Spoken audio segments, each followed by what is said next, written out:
Mi padrastro me dejó embarazada y después me golpeó hasta que perdí a mi bebé. Le dijo al hospital que me caí de las escaleras, pero él no contaba con que mi hermano iba a volver uniformado del ejército, listo para hacer justicia con sus propias manos. Hola mis queridos, hola mis queridas, qué bueno tenerlos aquí conmigo una vez más. Mi nombre es Alicia Fernández Silva, tengo 72 años de edad y hoy vivo aquí en Monterrey, Nuevo León, en esta tierrita buena, donde el sol brilla fuerte y la gente tiene el corazón caliente. Pueden verme aquí sentada en mi mecedora con mi tejido en el regazo, haciendo unos manteles para vender en el tianguis del barrio todos los sábados por la mañana. Este arte del tejido lo aprendí cuando era bien jovencita todavía, con mi abuela materna, que tenía una paciencia de santa para enseñarme cada puntada, cada hilera. Hoy en día, es con este trabajo de mis manos que ayudo con los gastos de la casa y todavía me hago una lanita extra para comprar unos regalitos para mis nietos. Aquí en mi sala es sencilla, pero es acogedora. Tengo mi sillón viejito, pero cómodo, mi mesita de centro con el mantel que yo misma hice y esta mecedora que me regaló mi hijo mayor cuando cumplí 70 años. La ventana está abierta casi todo el día para dejar entrar la brisa y la claridad. Y de vez en cuando pasa un vecino en la calle y me saluda con una sonrisa. Es una vida tranquila, ¿saben? Una vida que conquisté después de pasar por muchas, pero muchas tormentas. Empecé a tejer de nuevo hace unos 15 años, cuando me jubilé de mi trabajo de auxiliar de limpieza en el hospital municipal. Fue una forma de ocupar las manos y la cabeza, de no estar rumiando el pasado. Y poco a poco se volvió una terapia, una alegría. Cada mantelito que hago, cada individual, cada camino de mesa, lleva un pedacito de mi historia, de mi superación. Antes de seguir contando mi historia, quería hacerles un pedido especial a ustedes que me están viendo ahora, mis amores. Si les está gustando este momento aquí conmigo, no olviden dejar ese like bien cariñoso en el video, ¿está bien?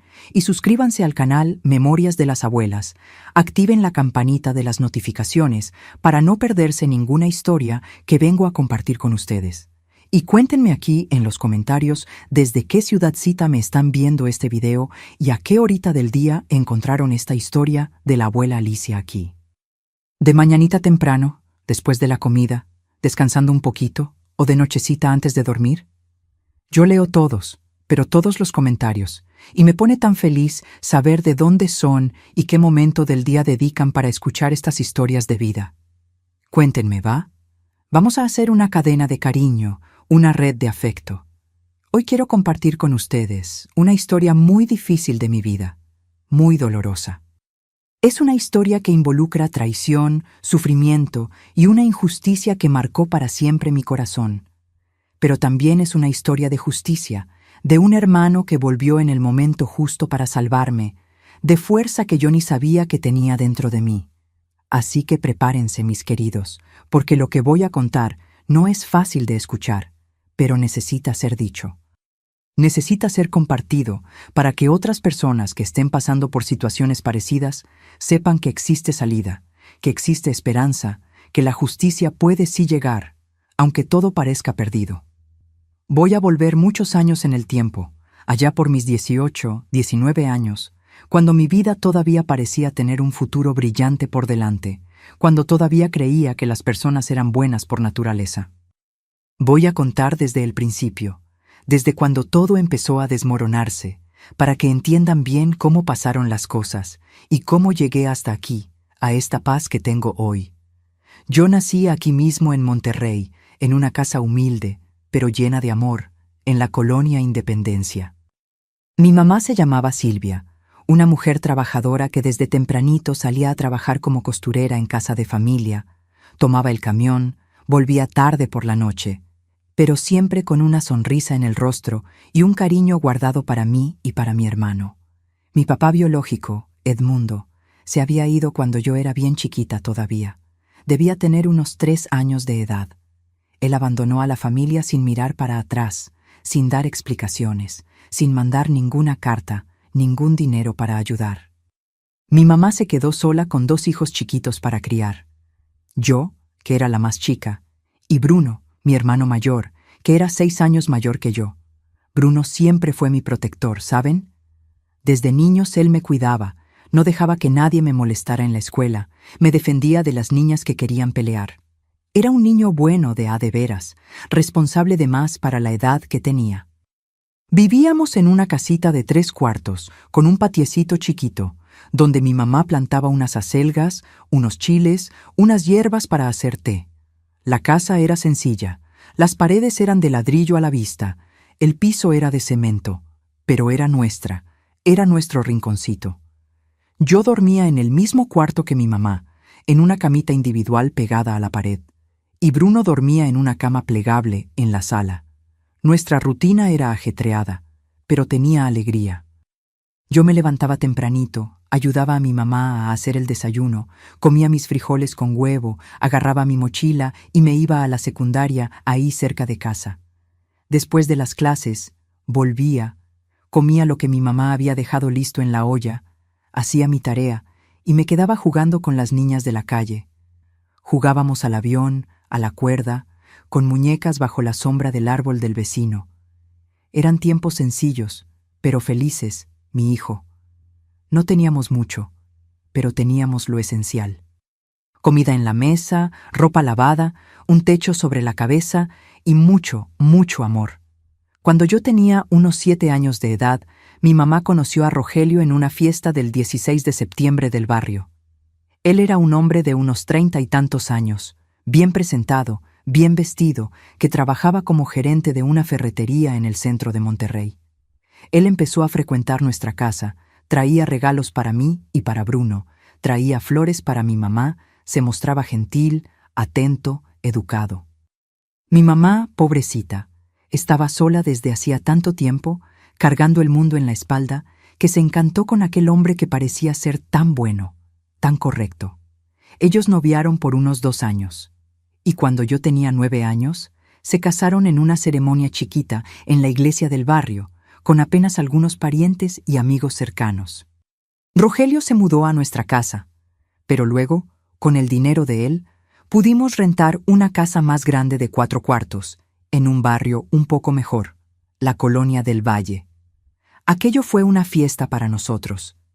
Parecía que nuestras vidas habían cambiado para bien. Al principio, todo parecía perfecto. Rogelio era atento, pagaba las cuentas, nos llevaba a pasear a la plaza, compraba ropa nueva, zapatos nuevos, útiles escolares de calidad. Mi mamá estaba feliz, más aliviada, porque finalmente tenía un compañero para compartir las responsabilidades. Pero con el tiempo, las cosas empezaron a cambiar. Rogelio empezó a ponerse más controlador, más rígido.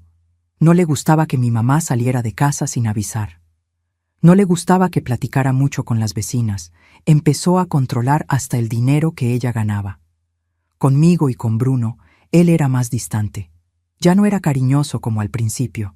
Ya no preguntaba de la escuela, ya no jugaba. Bruno, que ya era adolescente en esa época, empezó a notar esos cambios y se ponía desconfiado. Pero mi mamá siempre pedía que tuviéramos paciencia. Decía que todo matrimonio tenía sus altibajos. Cuando yo tenía 12 años, Bruno, que ya tenía 18, decidió que se iba a alistar en el ejército. Él pasó el proceso de selección y fue a servir en una ciudad lejos, en el interior del estado. Después lo transfirieron a la región norte del país. Fue una tristeza enorme cuando él se fue, porque perdí a mi mayor protector, a mi hermano, que siempre había estado a mi lado. Pero la vida tenía que seguir y yo fui creciendo, entrando en la adolescencia, convirtiéndome en una jovencita. Los años fueron pasando, fui terminando la secundaria, entré a la preparatoria y seguía viviendo en aquella casa con mi mamá y Rogelio. Mi relación con él siempre fue distante, formal. Él nunca fue un papá de verdad para mí. Pero lo respetaba porque era el esposo de mi mamá, porque ayudaba con los gastos, porque parecía ser un hombre de bien ante la sociedad. Ah, cómo engañan las apariencias, mis queridos. Cómo uno puede vivir al lado de un monstruo sin darse cuenta hasta que sea demasiado tarde. Cuando cumplí 16 años, empecé a notar unas miradas diferentes de Rogelio, unos comentarios inapropiados sobre mi apariencia, sobre mi ropa. Me sentía incómoda, pero no sabía bien cómo reaccionar. No sabía si era impresión mía o si realmente había algo malo ahí. Mi mamá trabajaba mucho, salía temprano en la mañana y volvía solo de noche, y yo me quedaba muchas veces sola en casa con él. Empecé a evitar quedarme sola con Rogelio, me iba a casa de amigas, me quedaba en la biblioteca de la escuela, inventaba pretextos para salir de casa, pero no siempre resultaba. Y poco a poco aquella incomodidad fue creciendo. Se fue volviendo un miedo, una opresión en el pecho, cada vez que escuchaba su puerta abriéndose de noche.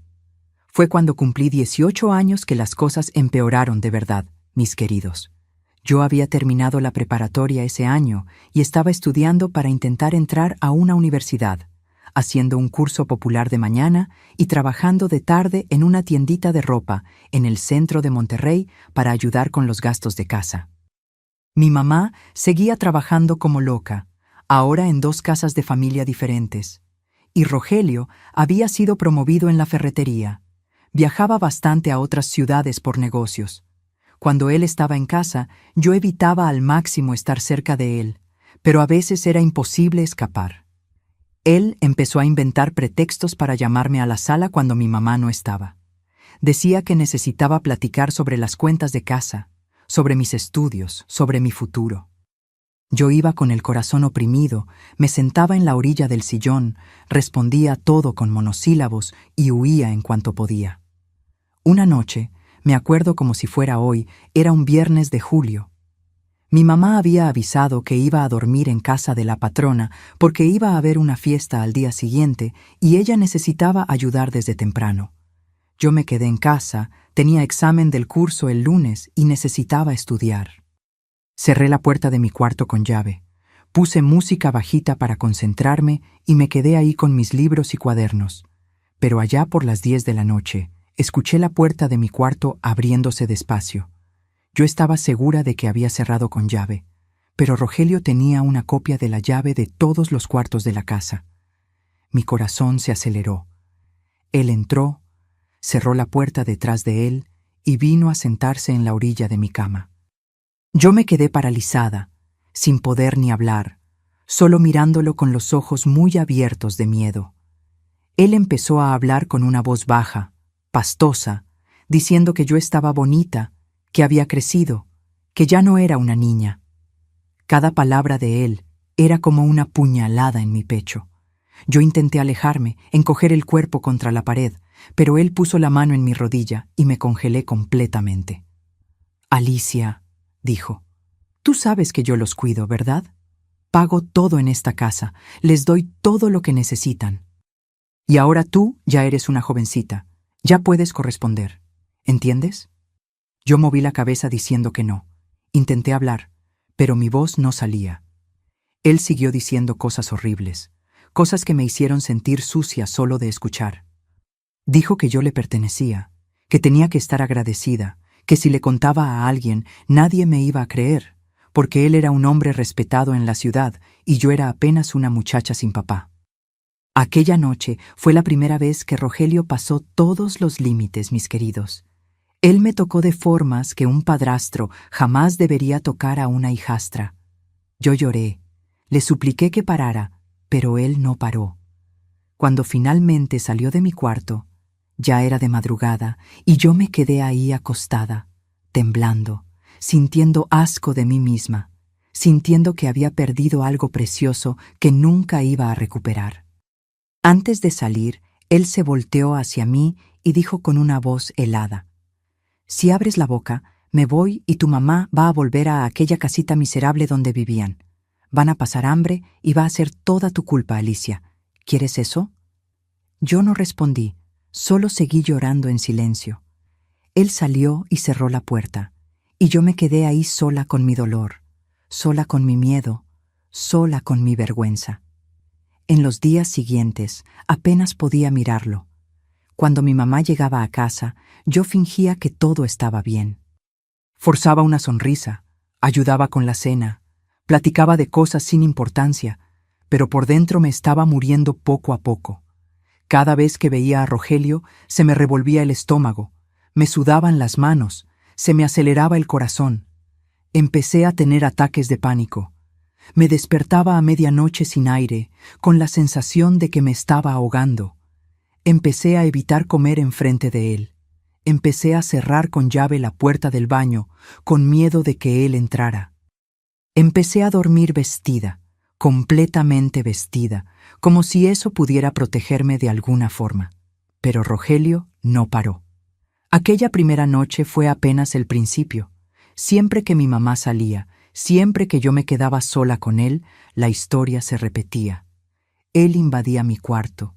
Él hacía lo que quería y yo me quedaba ahí paralizada por el miedo, por la vergüenza, por la sensación de impotencia. Intenté cerrar la puerta con muebles, pero él la forzaba. Intenté dormir en la sala, pero él me cargaba de vuelta al cuarto. Intenté quedarme despierta toda la noche, pero en algún momento el cansancio vencía y él aprovechaba. Era una pesadilla sin fin, mis queridos. Una pesadilla que duraba meses y meses, corroyéndome por dentro, transformándome en una sombra de quien yo era. Perdí peso drásticamente. Mis amigas preguntaban si estaba enferma. Mi mamá me llevó al doctor, pensando que tenía anemia o algún problema de salud. El doctor no encontró nada malo físicamente. Dijo que debía ser estrés de los estudios y me recetó vitaminas. Pero, ¿cómo las vitaminas iban a curar lo que me estaba matando por dentro? Me alejé de las amigas, dejé de salir, dejé de sonreír. Me convertí en una persona apagada, sin vida, apenas existiendo, apenas sobreviviendo, día tras día. Pensaba en huir, pero ¿a dónde? No tenía dinero, no tenía a nadie. Pensaba en contarle a mi mamá, pero tenía tanto miedo de su reacción, miedo de que no me creyera, miedo de que me culpara. Rogelio me había convencido de que yo era la culpable, de que yo lo había provocado, de que yo era la equivocada en toda esta historia. Y yo, en mi inocencia, en mi fragilidad, empecé a creerlo. Pasaron meses en esa situación horrible, meses que parecían años.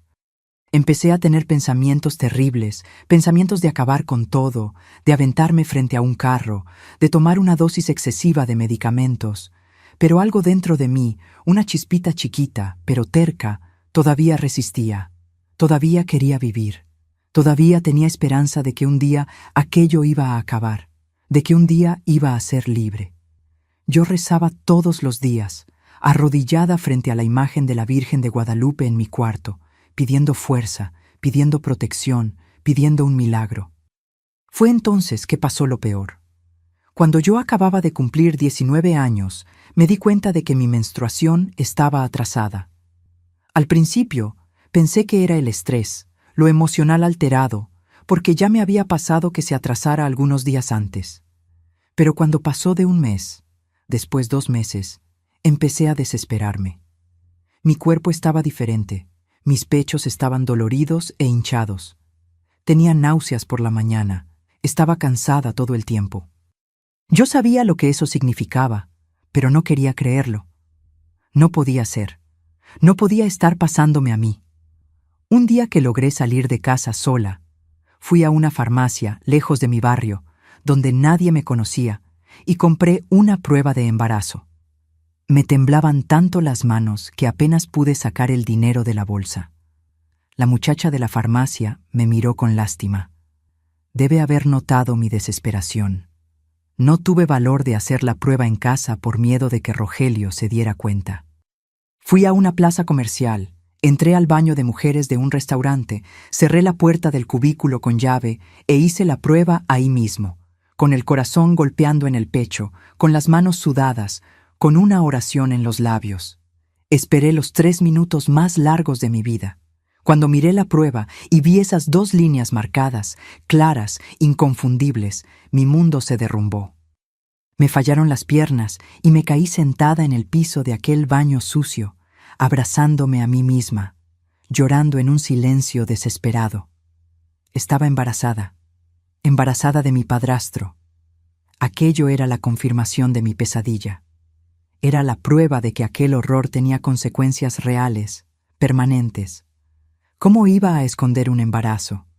¿Cómo iba a explicar aquello? ¿Qué iba a hacer?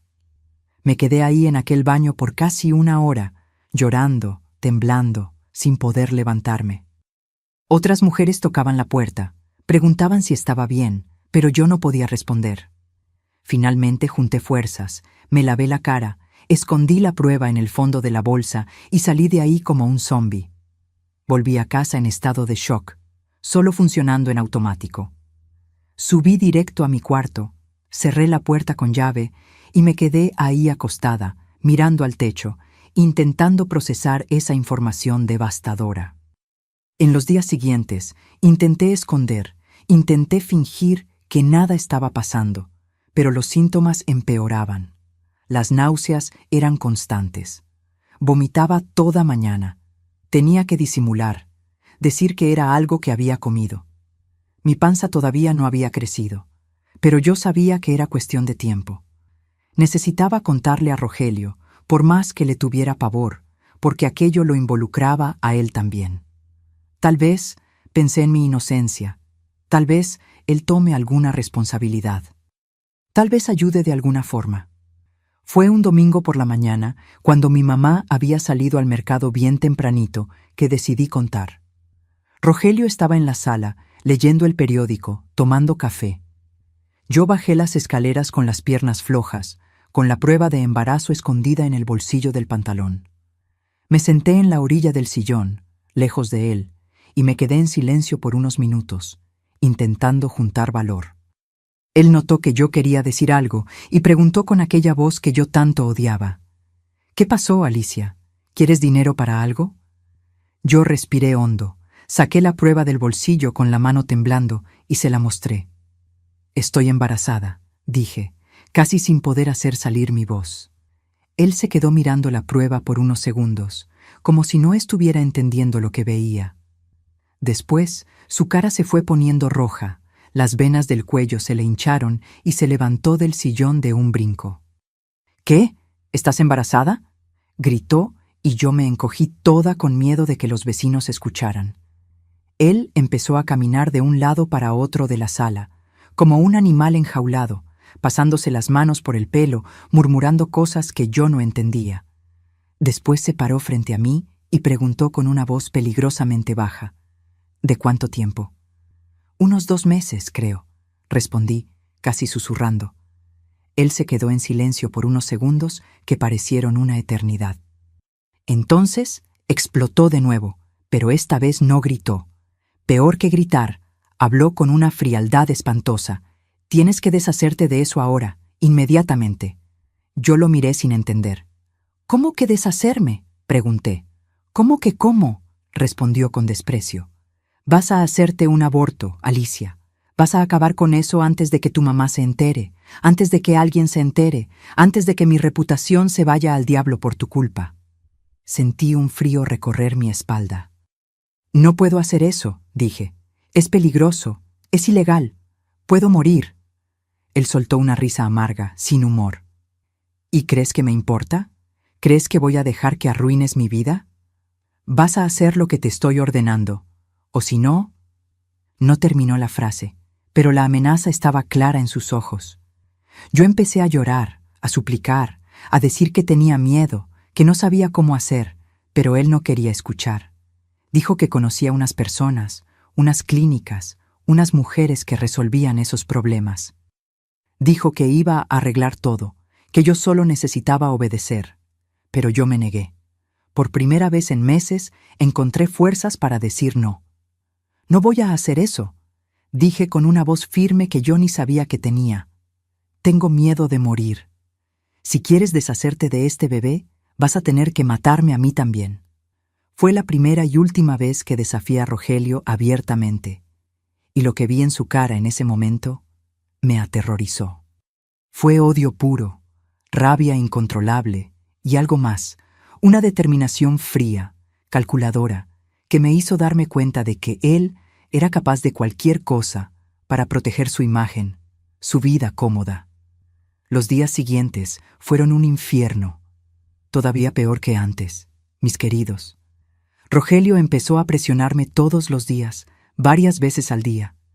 Cuando mi mamá no estaba cerca, él me acorralaba, me amenazaba, me presionaba. Decía que si yo no resolvía aquello, él le iba a contar a mi mamá que yo había conseguido un novio, que yo era una cualquiera, que yo estaba intentando echarle la culpa a él. Decía que nadie me iba a creer, que todo el mundo en la ciudad sabía que él era un hombre honrado, un trabajador, un ciudadano ejemplar, y que yo era solo una muchacha problemática, una adolescente perturbada, una mentirosa. Él empezó a controlar cada aspecto de mi vida todavía más que antes. Agarraba mi celular todas las noches, revisaba mis mensajes, mis llamadas, no me dejaba salir sola. Siempre inventaba un pretexto para mi mamá de que no era seguro, de que la ciudad estaba peligrosa. Controlaba el dinero que yo ganaba en la tiendita. Decía que lo iba a guardar para mí, pero en realidad quería mantenerme dependiente de él. Yo era una prisionera en mi propia casa, vigilada las 24 horas del día por mi verdugo. La panza empezó a crecer lentamente, pero perceptiblemente. Yo usaba ropa cada vez más suelta, blusas enormes, vestidos flojos. Dejé de usar pantalones de cintura baja. Empecé a usar solo pantalones de cintura alta que escondían la pequeña protuberancia que empezaba a aparecer. Mi mamá comentó algunas veces que yo estaba engordando, que debía cuidar la alimentación. Ella no tenía ni idea de que ese peso extra no era gordura. Yo cambiaba el tema, decía que era hinchazón, que era el período, que era retención de líquidos. Y ella me creía, porque ¿por qué sospecharía? ¿Por qué imaginaría la verdad horrible que estaba pasando debajo de sus narices? Rogelio se ponía cada vez más nervioso cada día que pasaba. Yo veía en sus ojos la desesperación creciendo, la rabia aumentando. Él empezó a beber más, cosa que raramente hacía antes. Llegaba a casa con olor a tequila, se quedaba caminando por la casa murmurando solo, mirándome con aquellos ojos llenos de odio y pánico. Yo sentía que algo malo iba a pasar, que él estaba planeando algo, pero yo no tenía cómo huir, no tenía a dónde ir, no tenía cómo protegerme. Cuando yo estaba con casi 4 meses de embarazo, pasó el peor día de mi vida. Era un sábado por la tarde, un día caluroso y sofocante de noviembre. Mi mamá había ido a visitar a su hermana, que vivía en una ciudad vecina.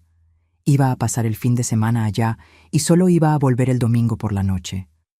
Yo me quedé sola en casa con Rogelio, y desde temprano me di cuenta de que él estaba diferente, más nervioso, más agitado, bebiendo desde temprano, lo que no era normal.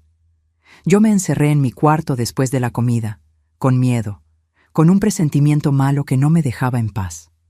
Allá por las 5 de la tarde, yo estaba acostada en la cama, intentando leer un libro, pero sin poder concentrarme, cuando escuché pasos pesados en el pasillo, pasos que venían en dirección a mi cuarto.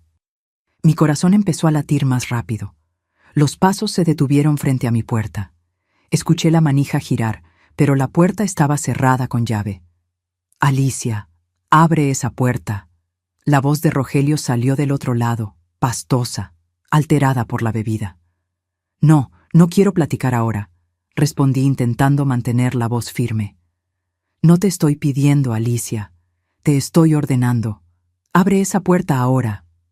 Yo no abrí. Me quedé en silencio, rezando para que él desistiera, para que se fuera. Pero lo que pasó fue lo contrario. Él empezó a patear la puerta con fuerza, con violencia, 1, 2, 3 veces, hasta que la cerradura cedió y la puerta se abrió de golpe, pegando en la pared con un estruendo. Yo me levanté de la cama de un brinco, mi corazón disparado, mis ojos muy abiertos de puro terror.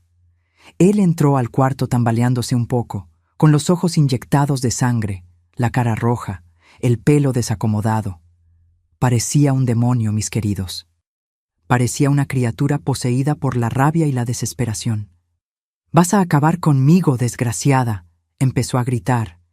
«Vas a destruir todo lo que construí, mi reputación, mi matrimonio, mi vida, todo por tu culpa». Yo retrocedí hasta pegarme a la pared, sin tener a dónde correr. «Yo no hice nada», lloriqueé. «Tú fuiste quien me hizo esto. Tú, quien me obligó. Aquello solo lo puso más furioso. Él avanzó hasta mí. Me agarró del brazo con una fuerza brutal que me hizo gritar de dolor. Yo no te obligué a nada. Tú quisiste. Tú provocaste. Tú que andas por esta casa con esas ropas, tentándome, y ahora quieres echarme la culpa a mí. Él empezó a arrastrarme fuera del cuarto. Yo intenté soltarme, intenté agarrarme del marco de la puerta, pero él era mucho más fuerte. Él me jaló hasta el pasillo, hasta lo alto de las escaleras que daban al piso de abajo. Yo miré para abajo y sentí un vértigo, un miedo que me paralizó completamente. Por favor, supliqué. Por favor, no hagas esto, por el amor de Dios. Pero él no estaba escuchando. Estaba completamente fuera de sí. Sus dedos estaban clavados en mi brazo, lastimándome, marcándome. Debiste haber obedecido cuando te ordené resolver esto, dijo con una voz helada, espantosa. Ahora es demasiado tarde, ahora voy a resolver a mi manera. Y antes de que pudiera procesar lo que estaba pasando, antes de que pudiera reaccionar, él soltó mi brazo y puso las dos manos en mi pecho y en mi panza, y empujó. No fue un empujón ligero, no fue un empujón accidental, fue un golpe violento, brutal, con toda la fuerza que él tenía. Yo perdí el equilibrio completamente. Mis pies se despegaron del piso y empecé a caer. La caída pareció pasar en cámara lenta, mis queridos. Yo vi el techo, después la pared, después los escalones subiendo en mi dirección. Pegué la espalda en el primer escalón, la cabeza en el segundo, el hombro en el tercero. Seguí rodando, rodando, sin control, sin poder agarrarme de nada. Cada impacto era una explosión de dolor. Sentía mis huesos pegando en la madera dura de los escalones. Sentía mi cuerpo siendo aventado de un lado para otro, como un muñeco de trapo. Intenté gritar, pero el aire había salido de mis pulmones. Intenté protegerme, pero mis brazos no respondían. Cuando finalmente paré de rodar, estaba allá abajo, al pie de la escalera, acostada en una posición extraña, torcida. El dolor era indescriptible, mis queridos. Era como si todo mi cuerpo estuviera quemándose, como si cada nervio estuviera gritando de agonía. Pero peor que el dolor físico era el dolor que sentía en la panza. Un dolor punzante, profundo, diferente de todos los otros. Puse la mano en la panza y sentí algo caliente y mojado. Miré para abajo y vi sangre, mucha sangre, manchando mi ropa, escurriendo por mis piernas, esparciéndose por el piso. «Mi bebé», logré susurrar. «Mi bebé». Intenté levantarme, pero mi cuerpo no obedecía. Intenté gritar por socorro, pero mi voz no salía. La visión empezó a nublarse. Todo empezó a ponerse oscuro en los bordes. Escuché pasos bajando las escaleras. Escuché la voz de Rogelio diciendo algo, pero no podía entender las palabras. Lo último que recuerdo antes de desmayarme fue la sensación de estar flotando, de estar saliendo de mi cuerpo, de estar yendo a un lugar muy lejos de ahí. Y después todo se puso negro. Cuando desperté, no sabía dónde estaba. Todo estaba blanco, muy blanco, y había un olor fuerte a medicamento y desinfectante en el aire. Intenté moverme, pero mi cuerpo estaba pesado, dolorido, atrapado. Escuché un pitido constante a mi lado, voces amortiguadas, pasos apresurados. Poco a poco, mi visión fue volviendo, fue quedando menos borrosa. Yo estaba en un cuarto de hospital. Tenía tubos en mis brazos, cables pegados en mi pecho, una máscara de oxígeno en mi cara. Intenté recordar cómo había llegado ahí. Intenté recordar lo que había pasado, y entonces todo volvió de golpe. La discusión, el empujón, la caída, la sangre.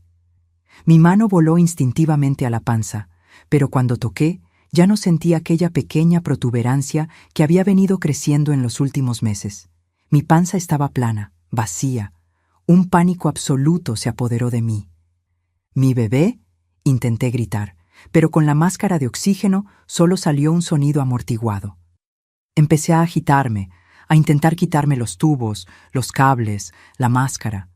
Inmediatamente 2 enfermeras vinieron corriendo hasta mí, intentando calmarme, sujetarme, diciéndome que me quedara quietecita, que estaba lastimada, que necesitaba descansar. Mi bebé, logré decir cuando una de ellas quitó la máscara por un segundo. ¿Dónde está mi bebé? La enfermera más grande miró a la más joven con una expresión triste y después me miró con ojos llenos de compasión. Mi querida, dijo con una voz suave, sufriste un trauma muy grave. Cuando llegaste aquí, estabas perdiendo mucha sangre. Los doctores hicieron todo lo que pudieron, pero... No pudo terminar la frase. No necesitaba. Yo entendí. Mi bebé había muerto. Yo había perdido a mi bebé.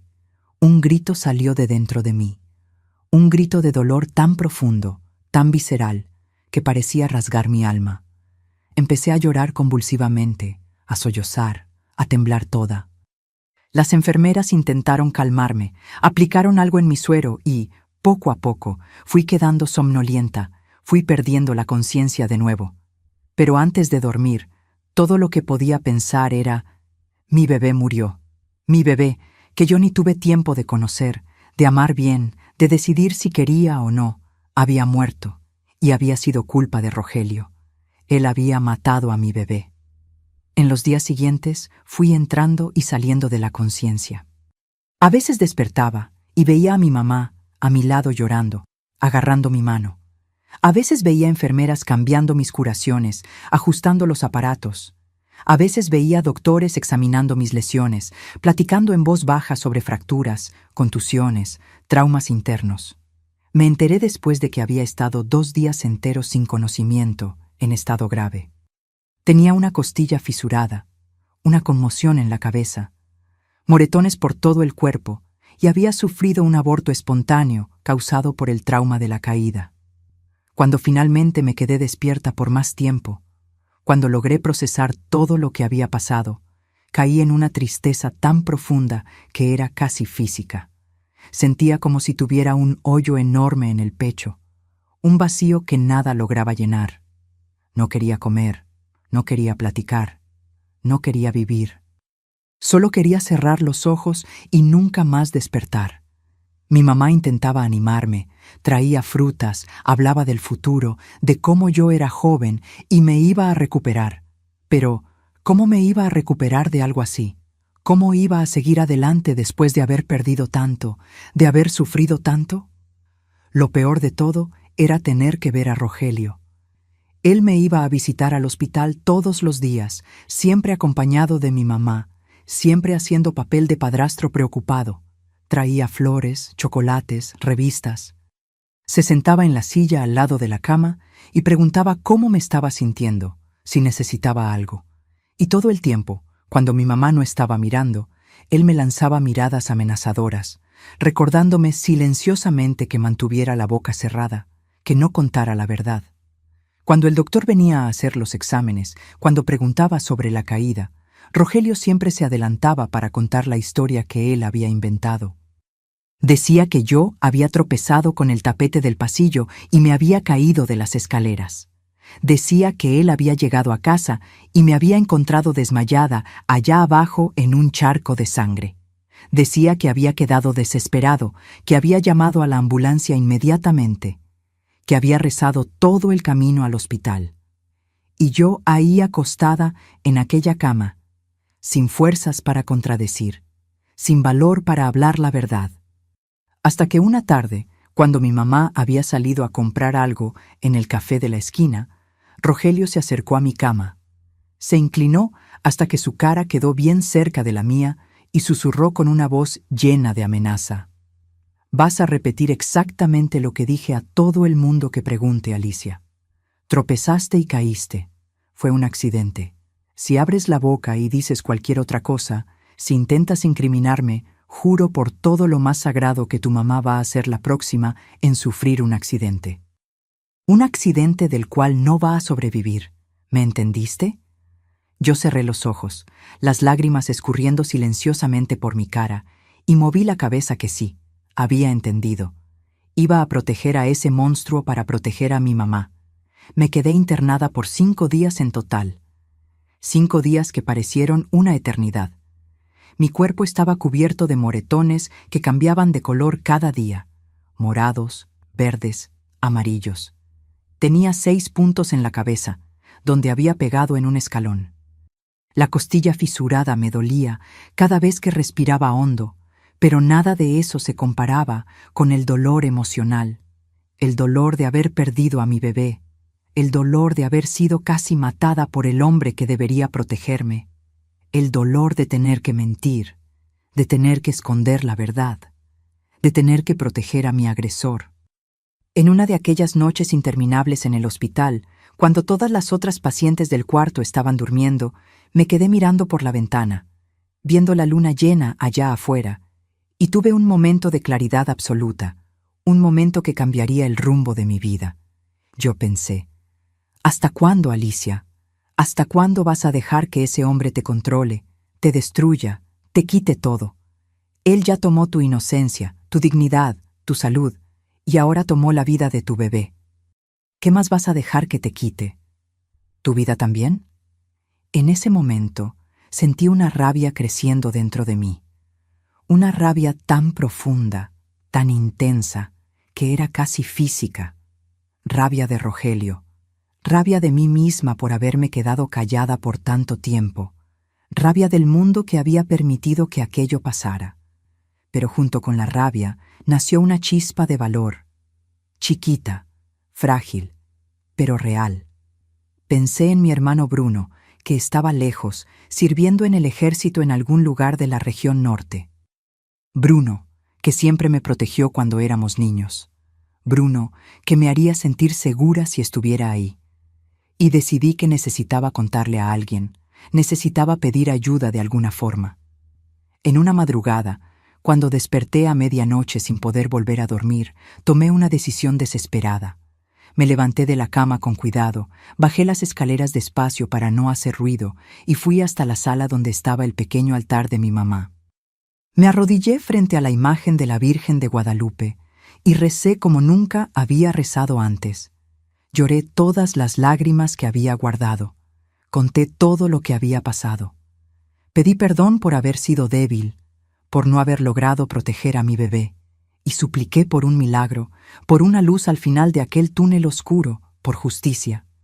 Y entonces, en un impulso que no sé de dónde vino, me levanté, fui hasta la cocina y logré agarrar mi celular de donde Rogelio lo había escondido.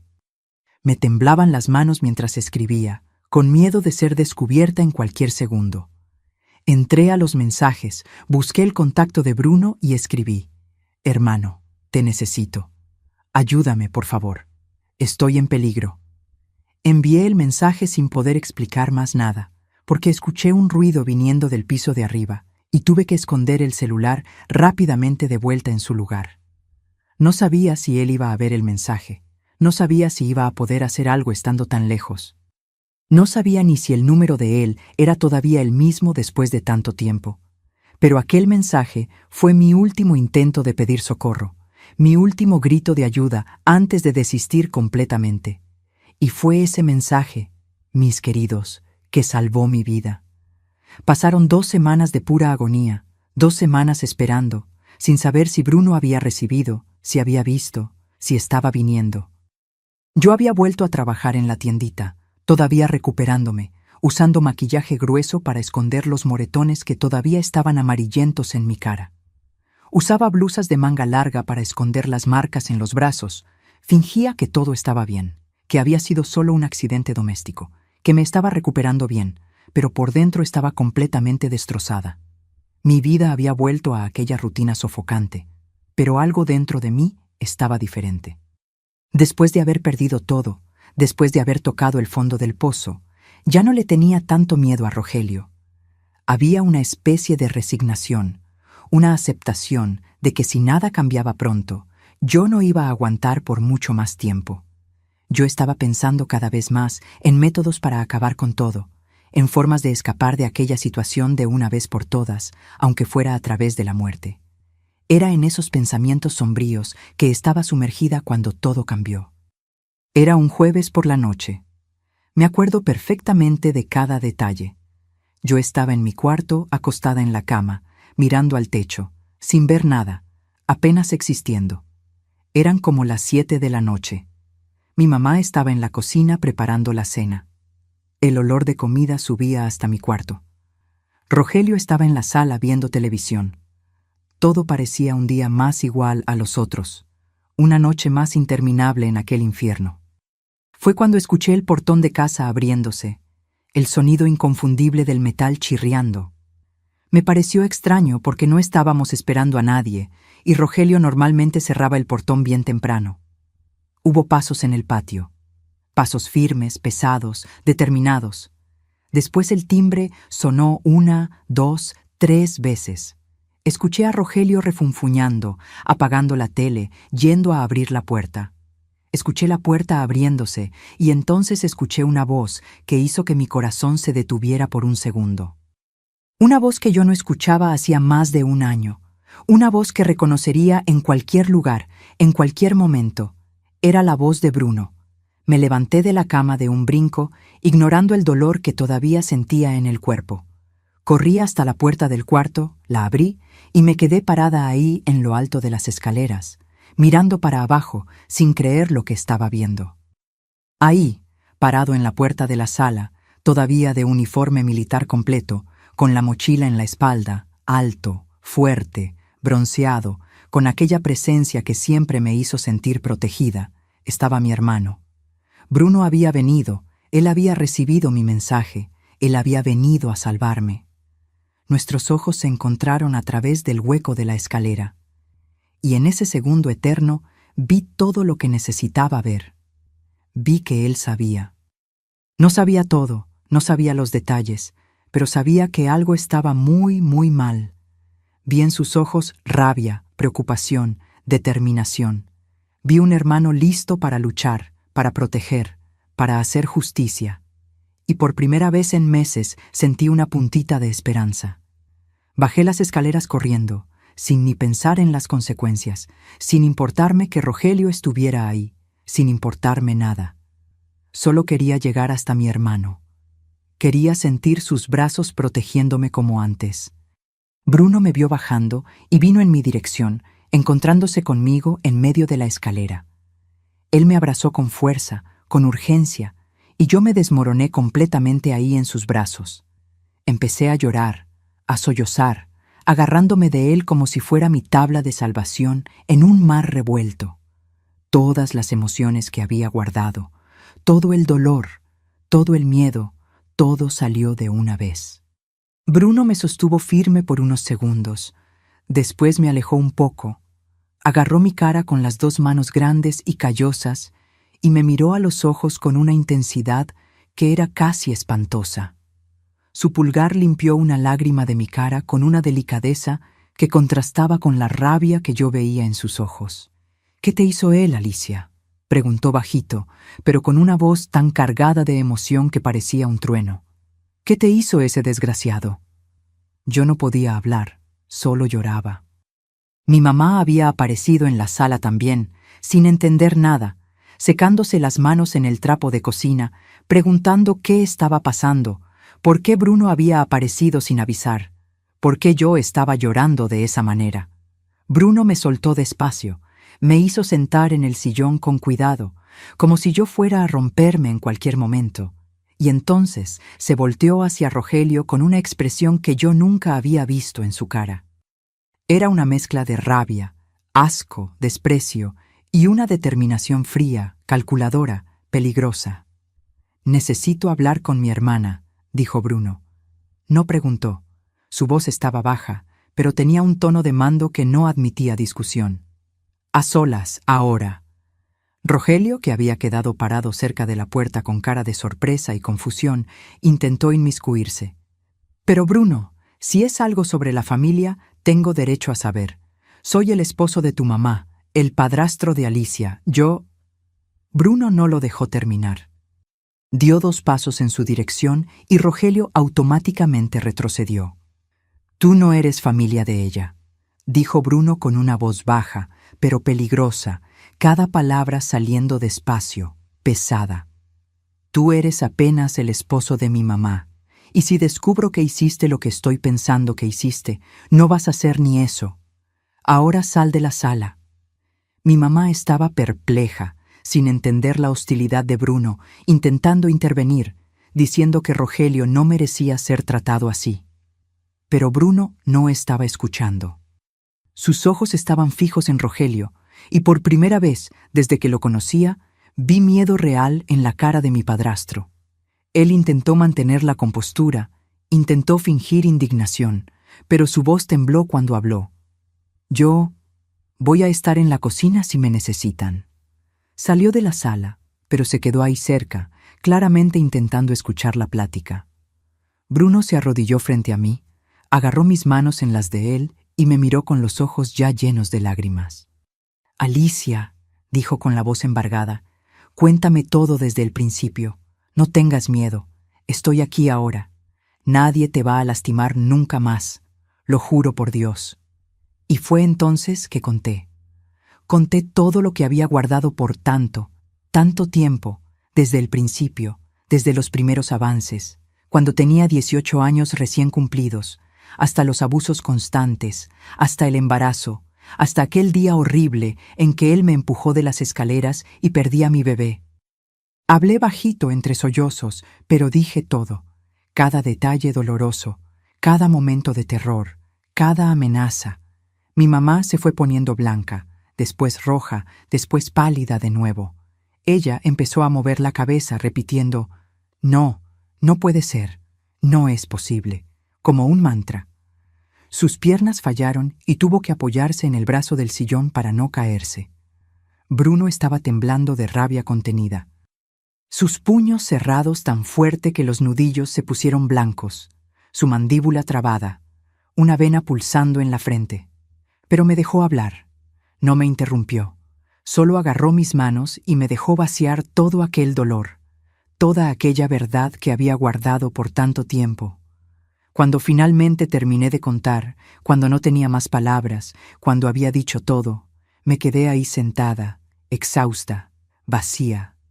Bruno se quedó unos segundos en silencio, apenas respirando hondo, intentando controlarse. Entonces se levantó despacio, muy despacio, de una manera que era más espantosa que si se hubiera levantado con rabia. Se volteó en dirección a la cocina y gritó con una voz que resonó por toda la casa: «Rogelio, ven a la sala ahora». Rogelio apareció en la puerta de la cocina, intentando mantener una apariencia de indignación, de ofensa, pero yo podía ver el miedo en sus ojos. Podía ver las manos temblando. «¿Qué es esto, Bruno? ¿Qué absurdo es este? Alicia está inventando...» Bruno no lo dejó continuar. Interrumpió con una voz helada. «Cállate.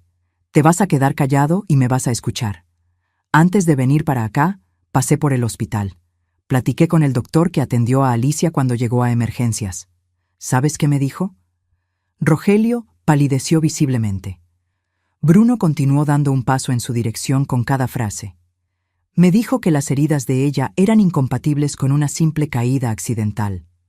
Me dijo que los moretones en la espalda de ella tenían claramente la forma de manos, de dedos, como si alguien la hubiera agarrado con fuerza y empujado. Me dijo que ella tenía marcas de dedos también en los brazos, morados, antiguos, de varios episodios diferentes. Me dijo que él había quedado tan desconfiado que registró todo en el expediente de ella, con fotos, con medidas, esperando una posible investigación policíaca.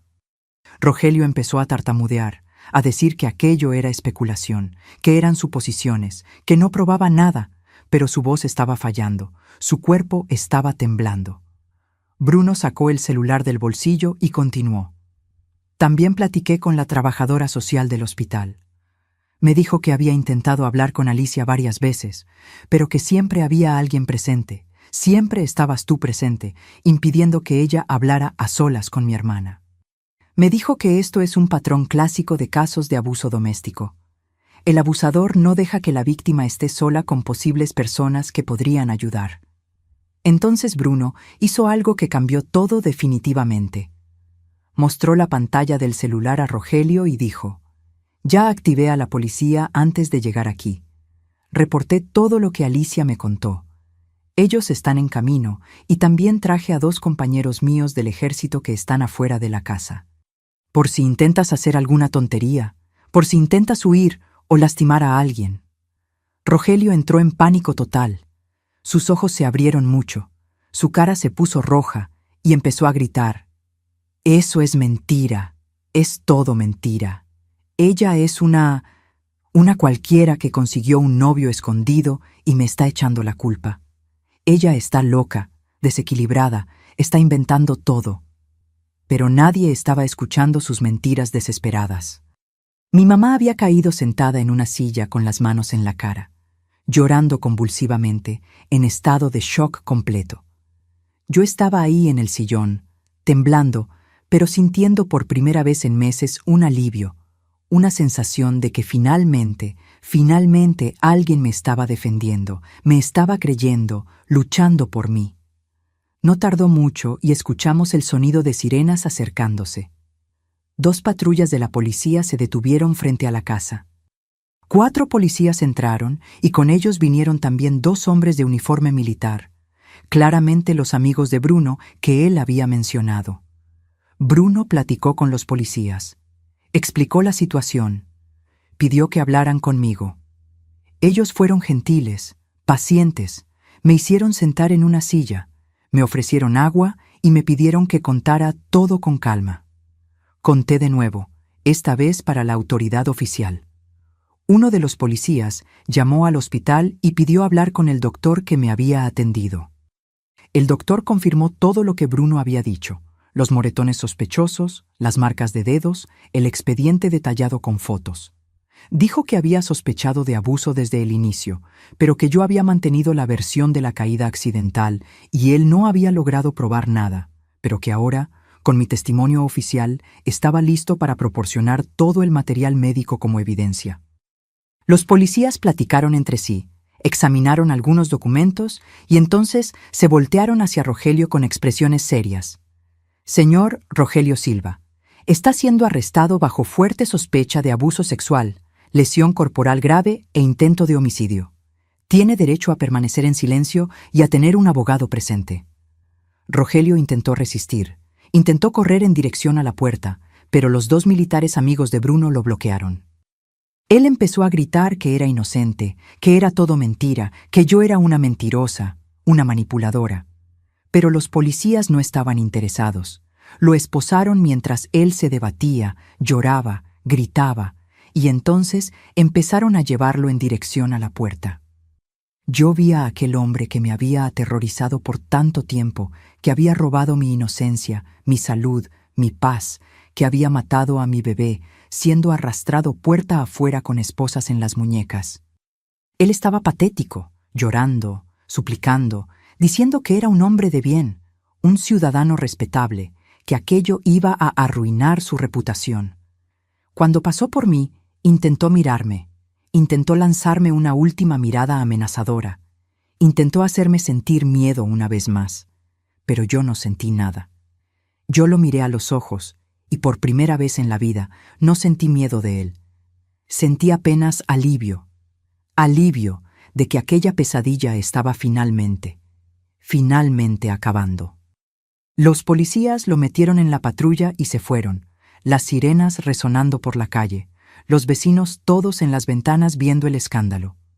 Mi mamá estaba en shock total, sentada en aquella silla, temblando, llorando, sin poder hablar.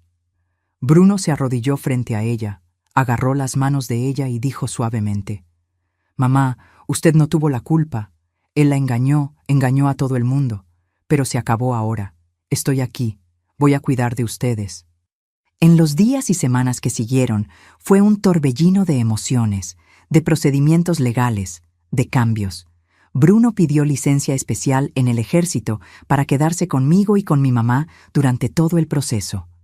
La historia se esparció por la ciudad y la reputación de Rogelio fue destruida. Mucha gente no creyó al principio. Después de todo, él era tan respetado, tan correcto en la apariencia.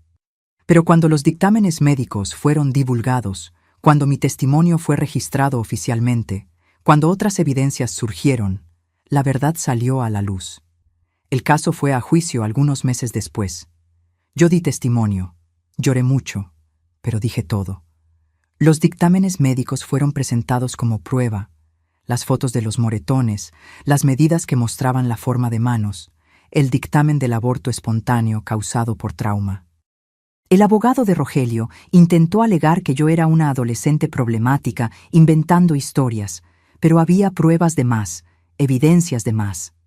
Al final, Rogelio fue condenado a 20 años de prisión por abuso, lesión corporal gravísima y homicidio culposo de mi bebé.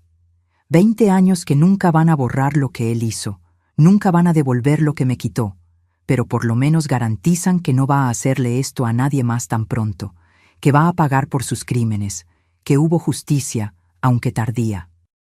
Yo hice terapia por años después de eso, mis queridos. Terapia individual, terapia de grupo con otras sobrevivientes de abuso, todo lo que fue posible para intentar curar las heridas del alma. Mi mamá también hizo terapia, cargando una culpa enorme por no haber notado lo que estaba pasando debajo de sus narices. Bruno fue nuestra roca, nuestro apoyo inquebrantable durante todo ese proceso. Después de algunos meses, cuando las cosas estaban más estabilizadas, él volvió al ejército, pero continuó siempre presente, llamando todos los días, visitando siempre que podía. Nos mudamos de aquella casa. No aguantábamos más estar en aquel lugar lleno de memorias malas. Rentamos una casita más chiquita, más sencilla, en un barrio más humilde, pero era nuestra, era libre de aquella presencia tóxica. Yo volví a estudiar poco a poco, a mi tiempo. Volví a trabajar, a vivir, a respirar, sin aquel peso constante en el pecho. No fue fácil.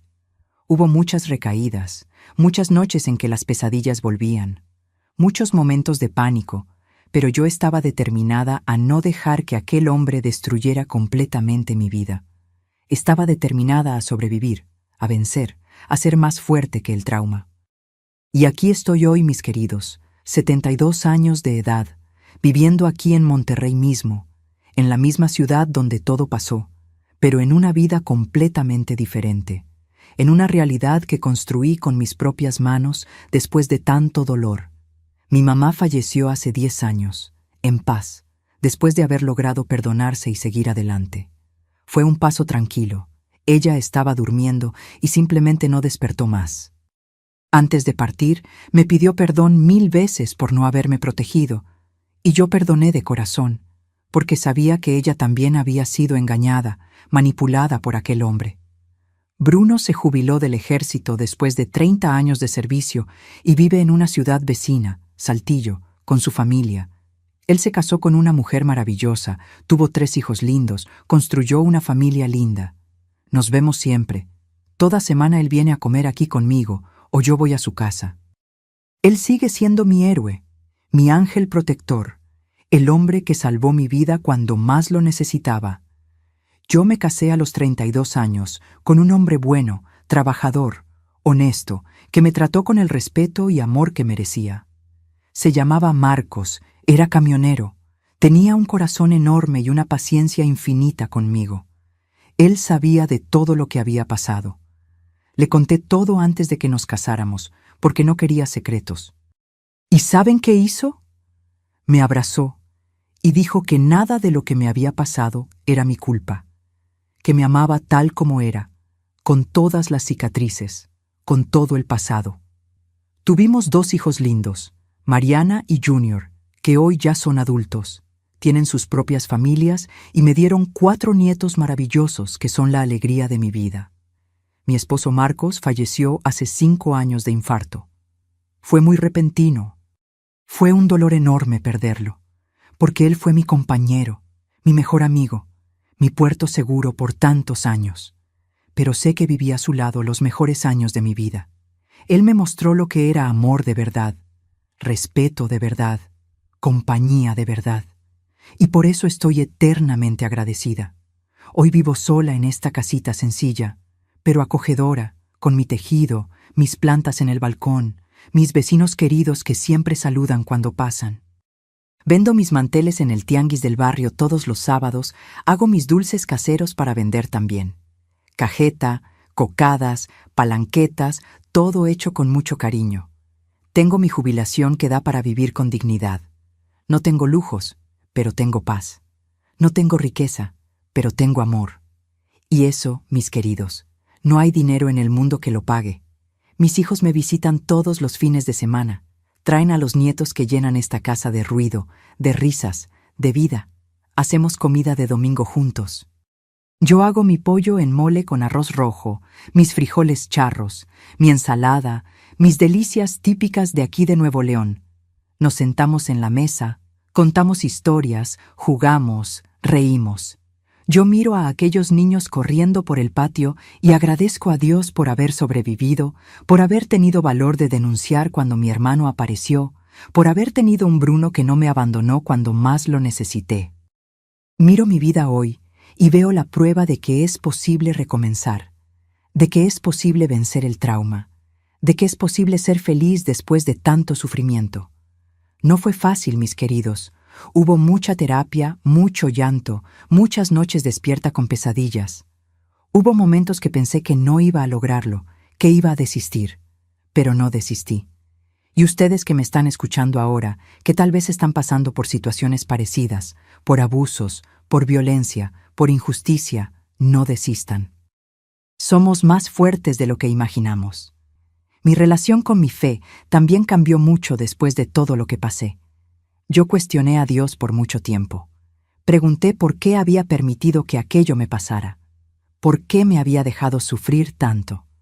Pero hoy entiendo que Dios no causa el mal, pero nos da fuerza para superar, para vencer, para renacer de las cenizas.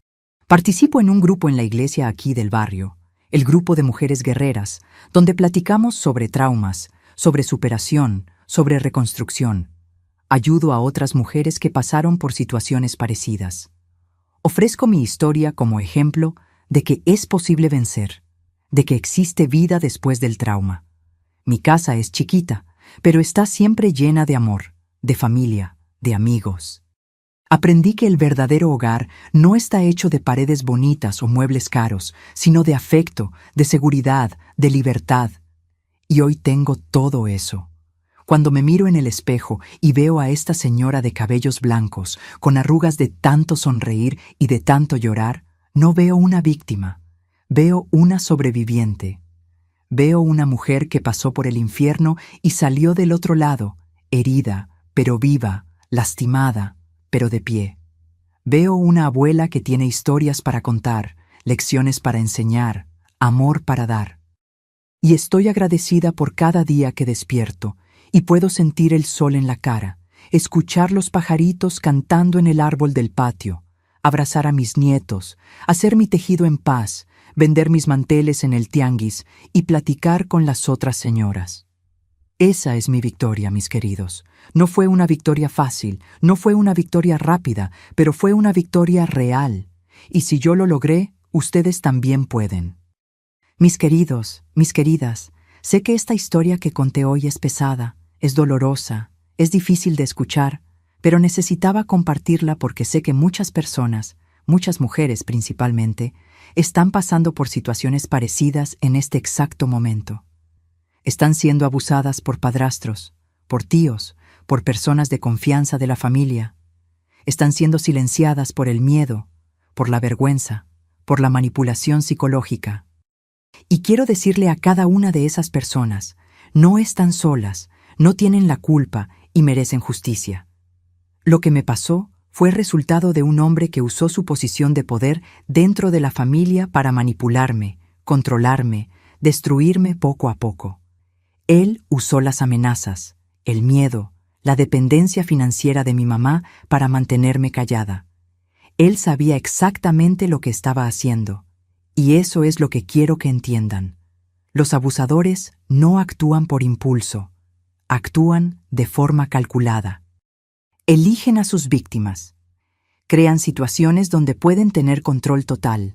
Aíslan, amenazan, hacen que la víctima crea que la culpa es de ella. Si están pasando por una situación de abuso, de violencia doméstica, de cualquier tipo de agresión dentro de casa, les suplico, denuncien, busquen ayuda, hablen con alguien de confianza. Vayan a una delegación, busquen un centro de apoyo, hablen con un maestro, con un doctor, con alguien de la iglesia. Cada país tiene sus canales de ayuda, sus organizaciones listas para acoger y proteger.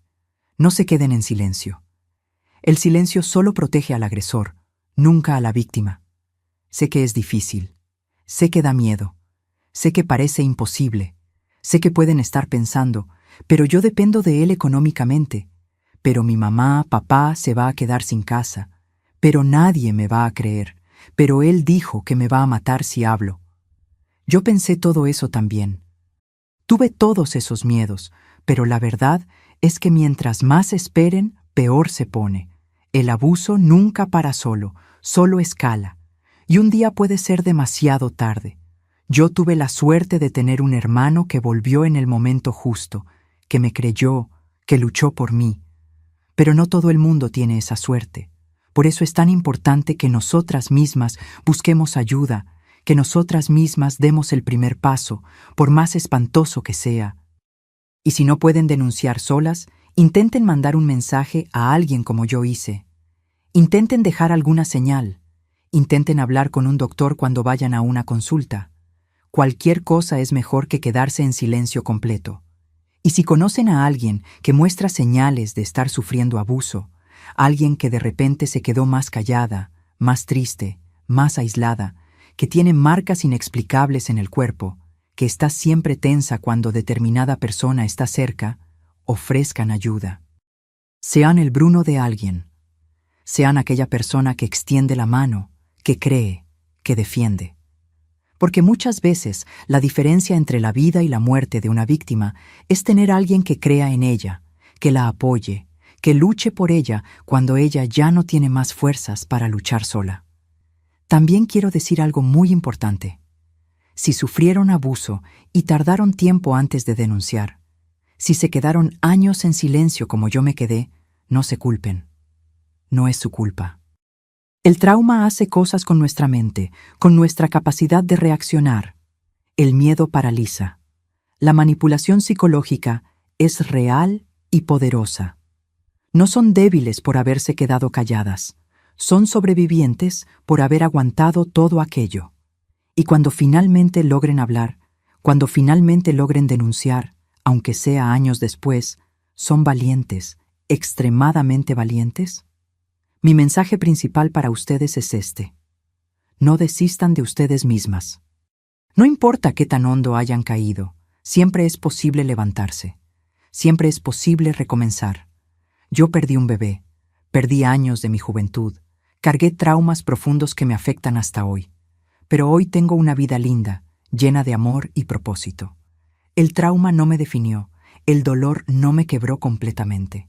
Me reconstruí pieza por pieza, día tras día, y ustedes también pueden. Y ahora hago un pedido especial, urgente, para ustedes que me vieron hasta aquí, que escucharon esta historia entera, que entendieron el mensaje que estoy pasando. Ustedes que están viendo esto ahora, necesitan ayudarme a esparcir este mensaje.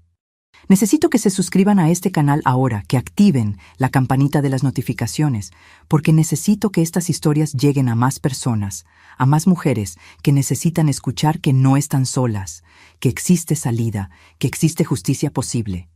Dejen ese like en el video, por favor.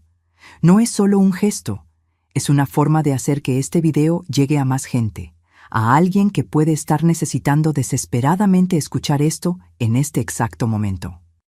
Compartan con alguien que crean que necesita escuchar este mensaje. Puede salvar una vida, puede dar valor a alguien para denunciar, puede cambiar el destino de una persona. Y escríbanme aquí en los comentarios apenas una palabra: fuerza. Solo esa palabra para que yo sepa que vieron hasta el final, que entendieron el mensaje, que van a llevar este recado de esperanza y resistencia al mundo. Esa palabra es un símbolo de solidaridad con todas las sobrevivientes de abuso, con todas las mujeres que están luchando, que están resistiendo, que están intentando escapar. Cuando vea esa palabra en los comentarios, voy a saber que hay un aliado más en esta lucha, una persona más dispuesta a ayudar, a creer, a apoyar. Háganlo ahora, mi hijo, mi hija. No esperen ni un minuto más.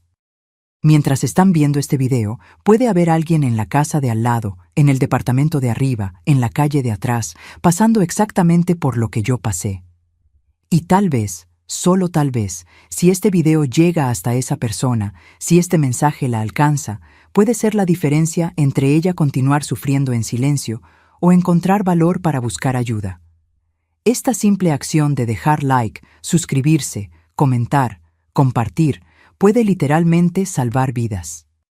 Gracias del fondo de mi corazón por escucharme con tanto cariño, con tanta atención.